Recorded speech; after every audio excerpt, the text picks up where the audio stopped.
When you get served a medium rare, freshly slaughtered pork sandwich, you eat it. Even though everything in you is like, I can't eat medium rare pork from a farm. I'm going to get sick. You absolutely eat that thing. Really? Did you have to eat that? All the time. All the time. Oh my goodness. Yeah. I mean, it's routine in your combat settings that you have some kind of gastrointestinal distress, you know?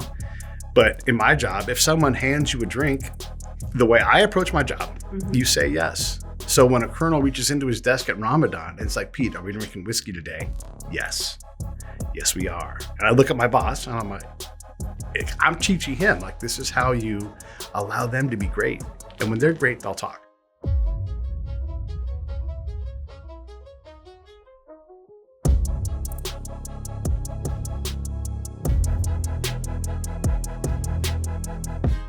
Hello and welcome to the Degrees of Success podcast. I'm your host, Freda Richards, and today we have an incredible guest, Pete Turner. Pete was a spy for the U.S. Army and now a podcast host with over 2,000 episodes. We're very excited to get to talk to him because, of course, he's also a University of Phoenix alum. Help me welcome Pete Turner. You have an incredible military career. Your career overall is substantial, from the military to, while in the military, getting your degree here at University of Phoenix. Yeah. From University of Phoenix, going back to the military because you love our country and want to serve again. Then you got into your podcast. You've had that for 11 years. Right. And then now you're moving into video production. Like, I want to hear, and according to you, there's a whole production system in your backpack. So I want to hear more about all of this, but let's start straight from the military. Tell me, 1,000 missions. Yeah.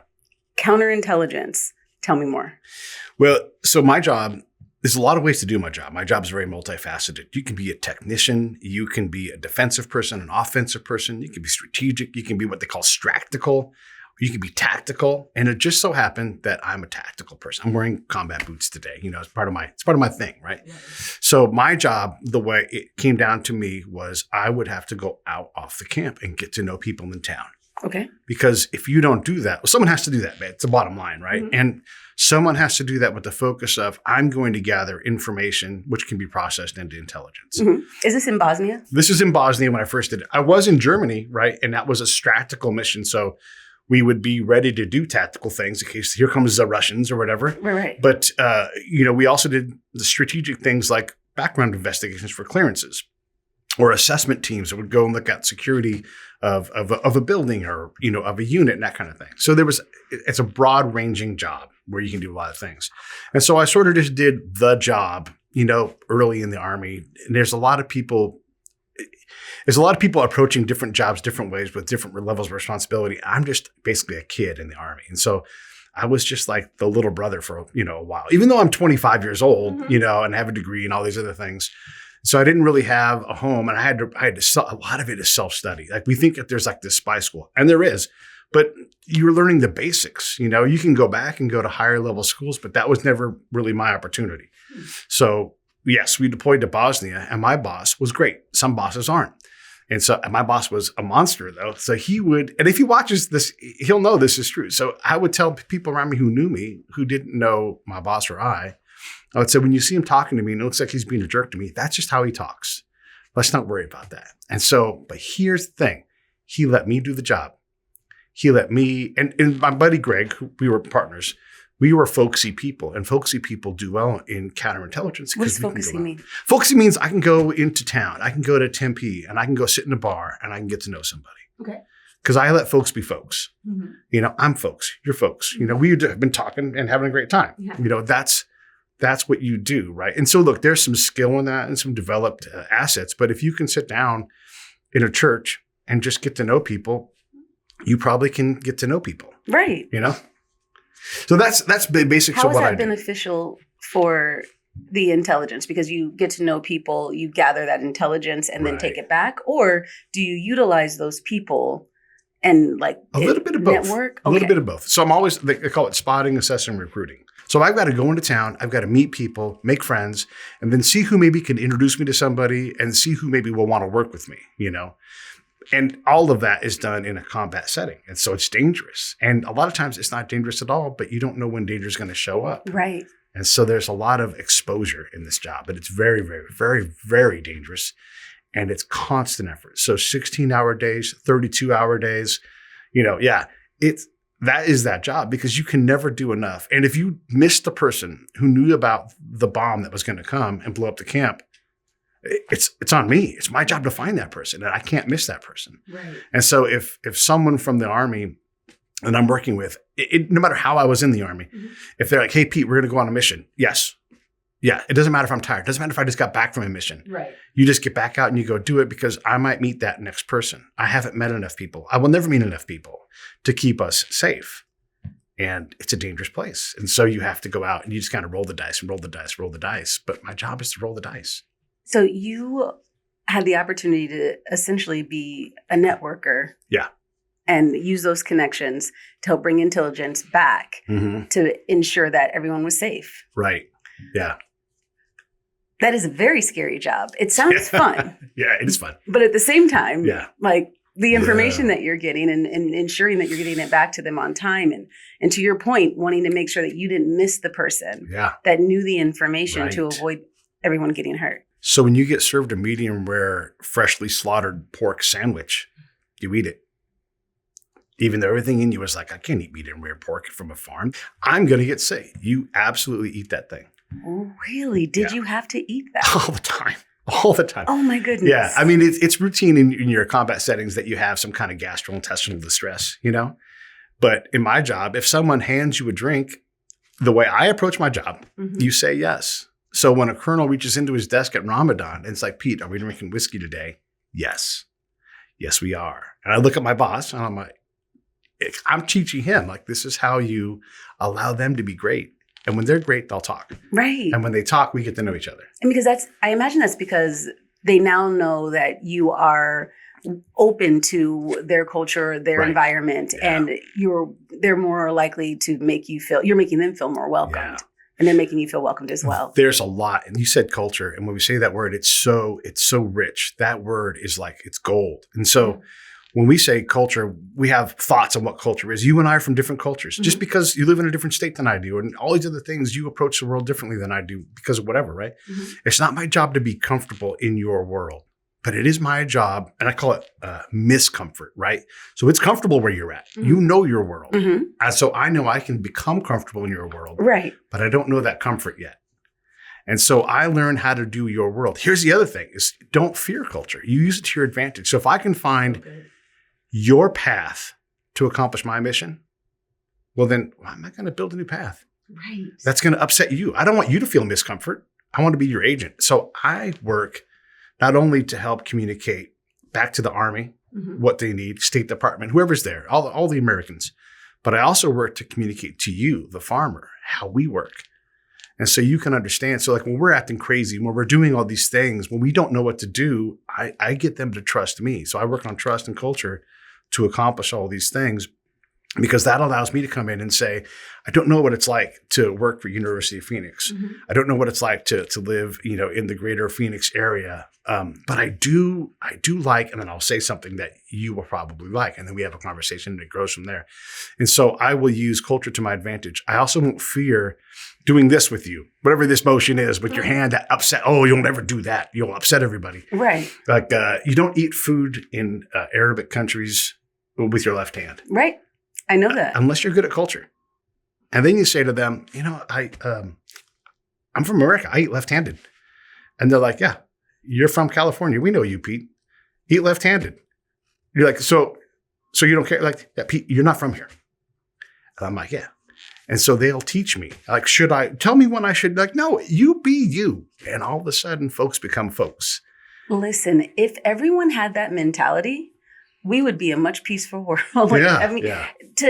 To embrace another person's culture, their way of living, and just say, hey, I don't know. Tell me what I don't know. Right. Know that I'm coming from a place of wanting to understand. Yeah.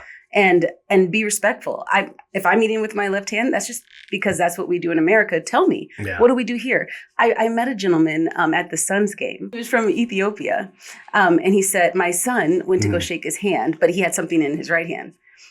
So he reached with his left and he said, oh no, never shake a man's hand with your left hand. It's disrespectful. Mm. And my son, being curious, he's very much like his mother, was like, why? And so he said, well, where I'm from, people use that hand to wipe themselves. And it's a hand that you use to work with. Right. You keep your right hand clean. Right. So that's the hand that you present to a man when you shake his hand. Right. And when I tell you that my son, from that moment, has been very serious about making sure that when he shakes hands, it is with his right hand. And though that's not necessarily our culture, but he appreciated what he said. He understood what he said. Yeah. And I love that how open you are to it. And not only are you open to it, but you're encouraging others to say, hey, I'm different than you. Right. You're different than me. Yeah. But I respect you. Yeah. And I want to know all the things. And then from that, giving them that same respect, they then end up giving it to you. Like, hey, you're American. Use your left hand. We're not upset about it. Right. Yeah. We know you're that. Right. And also don't prejudge what they're at. Because oftentimes we learn so much about the culture, we deny the culture to ourselves. And so that's like that eating left-handed thing. I know the answer to that question. But I also know if I give them a chance to be awesome and great and open, and it works, that's good for me. And if it doesn't, you just try something else. You try something else. So I've smoothed out all the problems, and I didn't show up this way, but I learned this. How do you decipher the difference between, here I need to reach in and let them know, like, hey, I'm not trying to take advantage of the situation, or I'd like to give you the opportunity to do what you'd like to do? I would say the default is to just act as if you're doing a kind thing and that you're being open to things. And then when there is a problem, you've already been kind, you've already acted in that way, you've already built trust that you can say, oh gosh, we've had some miscommunication. And look, it's a problem. It can be scary and intense. All these things have happened. But if I start with, this is going to be fine, we're just being folks, then we tend to get back to being folks. Like, look, we're from different cultures. All right, so I'm taking too much. I don't want to take too much. Look, here's $100. Bam. Let's make it good right now, right? I can fix that. So good. I got another one. It's another level above that, right? So because of the 1,000 missions, now a lot of people do like 100 or 200 or whatever it is. And nobody counts, but I just happen to know my number. You don't ever come back to the field, so you don't learn the field like I did. So anybody who's been in the tactical field in my little avenue of greatness, I've done more than they have, right? So when you learn that, I realized that we've got these Iraqi sheikhs that are hyper important. Maybe they're members of Congress. If a congressional member of Congress showed up to a camp, and they're American, we'd bend over backwards. We'd polish the garbage can. I'm not lying. We'd polish the garbage cans. We would have everything. We'd roll out that. And we clearly would never search this person. Right. Well, I took that and I applied it to the Iraqis in this case, in this story. And I would say, I'm going to bring an Iraqi VIP on this camp, and we're going to act like he's a VIP. And everybody's like, you are crazy. And I'm like, no, I'm not. And here's why I'm doing it. But it was designed, right? And so I would do a whole American side so they could all learn the lesson too. Yeah. I'm like, I'm going to let you have a chance to be great, young sergeant. And they're like, no, thanks. And I'm like, that's fine. I'm still going to fix this. You're still going to do it. I just wanted to let you know, like, you had a chance. And so the next time I come with that chance, they're like, hey, I want that chance. Let me run it up my side. I'm like, okay, cool, right? So I'm always doing these things to amplify the thing that I'm doing. So you bring that sheikh on to the camp and you're like, hey, let's go to the chow hall. How they experience constant electricity. They experience air conditioning. They experience ice cream, muffins, and I feed them. And for the first time, they're like, you're feeding me. You didn't hire an outside. Yes, I'm bringing you to America. Yeah. And their minds are blown. And because I'm smart, I've amplified this. And so I let the big boss know, hey, I'm going to have a VIP come through. Probably be in the chow hall around 3:30. All right. Sure enough, that guy, because he knows, I built trust with him. He comes through and he's like, hey, Pete, who's this? Oh, this is Abu Good Guy, Yes. And he's like, oh, great to meet you. Great to meet you. By the way, on the intel side, there's now a picture associated with that guy's face. Usually it's a silhouette. We never get to meet these guys. And they have such a good time. I have smashed so badly, like that barrier that was between us and them, that they're like, you got to meet all these guys that I know. And there's nobody on the camp that is playing at that level. No, and you're breaking barriers. Huge barriers, yeah. My goodness. Okay, well, now I know why you have 1,000 missions, because they were like, listen, we're not letting you go. Yeah, I know, seriously. In the midst of doing that, you decide to get your degree at University of Phoenix, your master's degree. Yeah. Tell me more about why you decided. Like, how did you make the decision that University of Phoenix is where you wanted to go and this particular degree? Yeah. Tell me more about that. I've had this degree for a long time. I graduated, I think it was in 98. Okay, so I'd come back from Bosnia, and I just happened to work with a person I'd worked with before at my last unit. And she's like, you need to come work at the source course. Now, I was one of the only people in the Army at that time in that era, it's a very small window, who had run a source. What is the source course? The source course is it's called the Counterintelligence Force Protection Source Operation course. Mylanta. Okay, right. So I'm meeting people and I'm saying, hey, work with us professionally to help us understand you guys better. And this person would be a spy, right? I would convert them from, Bob to Bob the spy. Okay. So I had done that. And it just so happens that I ended up, not through design, all through because I met a girl, then we fell in love and we got married and she was in the Army and her job took me back to Fort Huachuca down south. Oh my goodness. Yeah. And that's what spy school is. And so I ended up there and they're like, what are you doing here? We didn't even know you were coming. And I'm like, neither did I. Wait, Fort Huachuca? Yeah, Fort Huachuca. Isn't that here in? Yeah, it's here. Yeah. It's that's down. where I was born. Oh, is it really? Yeah. Okay. Yeah. So right where you were, where my daughter was born. I was there and they have a school for learning sources. And I had run sources. And so I was among the most qualified people in the Army to do this job. Now, look, there's people that have qualifications where they'd run sources, but in this new way, tactical, legal, in this one small little zone, even though I was low rank, I was experienced. And so I worked that job. Well, I went from a combat job to a desk job. And so I was talking with my wife at the time and I'm like, I think I'm going to get a master's degree because Huachuca is a very senior ranked place. It's a place you go to and you retire quite often. Oh, okay.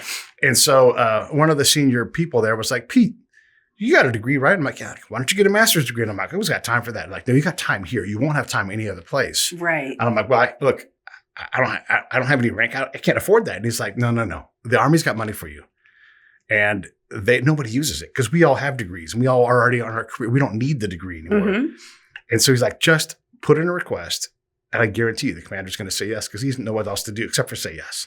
And so that was true. It was all true. And I'm like, all right, now I've got all I had to do is do all the work of figuring out where to go, what to do, what to study, right? And the commander was on board. He's like, yeah, of course, I'll support whatever you want to do. Money that wasn't being used otherwise, by the way. So it was just going to get cycled back into the pile of money that wasn't. So here it is. And so I went to the education center and I had never heard of University of Phoenix ever in my entire life. I kind of talked to them and let them guide me. And I'm like, I'm not really a numbers person. I'm more of and what they got to was this organizational management master's program. And it's a Master of Arts. And I'm like, I don't have to do that much math. That's great. I can write papers. That's great. Mm-hmm. And so, it's this 18-month journey. And so I picked that because I wanted a master's to be competitive. And I thought this sounds like something that's not going to be too taxing. Because really for me, an MBA probably wouldn't have been the answer. Maybe I would have got through it, but I just wanted to get it done, And I started and it was incredible because when I learned, project management, it was a contract project manager who worked for the Army. No way. So your teacher was an actual project manager. Yeah. And so the guy that ran the SWAT team for Tucson, he taught us, one of my favorite instructors, when he taught for University of Phoenix and he taught us stats. And he's like, here's what we're going to do. I'm a statistician. You need to know how to tell me what you need to know when I'm lying to you. So we're not going to learn formulas. We got Excel. I'll show you how all that works. You understand. But what I want you to understand is the theory and the practice as opposed to the numbers. So I didn't have to go process and learn a bunch of formula. I didn't have to, a little bit of it, but that wasn't his goal. And I learned so much about stats. And for a guy that's not a math guy, I have a really solid understanding of just from this one course because it got me passionate about it. And I continue to learn about stats because we often in the military use stats for our advantage. And I'm like, that's not a good stat. All the work isn't done. You've just done, 7 out of 10, so it must be true. And I'm like, that's not it. No. How would you decipher, how do you properly decipher a good stat? Well, mostly I just disregard them. Because it's so rare that someone has done the work. Let me give you an example. Okay, let's say that we're in Afghanistan and we're gonna run a survey, right? That's a statistical thing. And I'm like, okay, great. So I look at the survey and 3 of the 5 answers are automatic yeses. You wouldn't say no to it. And so I'm like, this is bad. And this is going to generate stats. Right. And so the source is wrong. And so then I'll go, and then the person giving it isn't trained to give a survey. Sure, it's easy to ask a 5, but it matters. These things matter. So this person is going to go with somebody else's translator thing or go through a translator who's never seen this material and on the fly ask these 5 questions. And you think you're going to glean something positive from that. You're not. And that doesn't sound like spy stuff, but it 100% is because the commander's going to make decisions on these stats. So there you go. There's Bentley teaching me something that I use in the field in a dangerous place. And then the commander's like, hey, Pete knows what he's doing. Let me hear from Pete more, because if you're an intel guy and the commander doesn't know who you are, in Pete's world, you don't exist. Okay. I need the commander to know who I am. I need the enemy to know who I am. And I don't lie about any of it. I'm like, yeah, you think I'm a spy? I am. And if I ask you a question you don't want to answer, don't answer it. I'm not here to harm anybody. I'm just here to learn and talk to people. You would go and tell them that you were a spy. If they asked, I would offer it. Because let me tell you, so I learned this because when we deployed to Bosnia, they would say, you're part of the force protection crew. And I'm like, that doesn't mean anything to anybody. Right. How do I say that legitimately? I don't believe it. Mm-hmm. Let's just say you're part of U.S. forces security. And I mean, again, that means nothing. At all. Right. So I had to figure out what to do with it. And I'm like, I'm just going to tell them. Yeah, I ask people questions and I tell the Army what's going on. I communicate for you. Are you a spy? I'm like, yes. Yes, I am. I'm taking your information back. Yeah, I'm taking And if you don't want to tell me, don't tell me. I'm never going to ask you a question that's going to harm you, at least not on purpose. I know, like, oh, a lot of times they don't believe you, but you can't tell me that. And I'm like, okay, then I didn't. Whatever. It doesn't matter. I could tell my friends at home, like, I'm a spy, and they'd be like, no, you're not. So it doesn't matter. I just tell the truth. And here's the thing that I realized. This was later, but I had to be the same Pete wherever I went. Mm-hmm. And the story about all of this realization is kind of kooky, but I'll condense it down. It's in Iraq. It's rainy and muddy outside. And this piece of rain drops, it hits my arm. And I got this flash of it's almost like I took DMT or something. I knew something for a moment. And I'm like, all these people out there that I'm interacting with, they can communicate. And they need to know the same version of me. And it has always been what I'd done, but now I understood like really why. Mm-hmm. And that day, I showed up at a Sheikh's house, and it was planned, and so they had a chair for me. And I told you, like, I don't sit down very good. My body hurts, right? So they had a chair for me. Like, that chair is for you. I didn't tell them that. They told themselves that. I'm like, see, this is the thing. I have to be the same dude no matter what. So even when I'm scared of it, I have to be honest about it because I'm building real trust. And that trust, I'm telling you, over and over and over and over again, paid off. Now, I'm not building it lightly. There's a system for it. But that understanding of how they perceive me needing to be the same everywhere, mm-hmm. and it unlocked so much stuff for me to be more real with these guys. I'm already a real guy. Yeah. But they got to believe it faster.